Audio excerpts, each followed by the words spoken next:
Mga driver at konduktor sa Araneta Center Bus Station sumalang sa breath analyzer o alcohol quick test para tiyaking hindi nakainom ang mga ito bago bumiyahe sa probinsya. Mula sa Araneta Bus Terminal, may report si Mai Bermudez live. Magandang umaga sa iyo, Mai.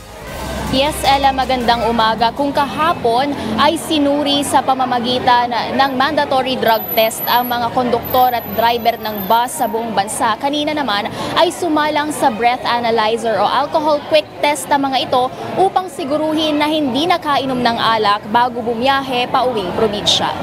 Pinangunahan ng mga tauhan mula sa Metropolitan Manila Development Authority o MMDA ang breath analyzer test. Kung dati ay isang beses lamang ito ginagawa, ngayon ay 2 hanggang 3 beses na binabalikan ang mga driver at konduktor para masigurong negatibo ang mga ito sa alcohol intake. Ayon kay MMDA spokesperson Celine Pialago, mahalagang nasabing eksaminasyon dahil sa haba ng biyahe ng mga bus paprobinsya na minsay inaabot ng 12 oras o higit pa. Simula kahapon, wala pang nagpositibo sa alcohol quick test.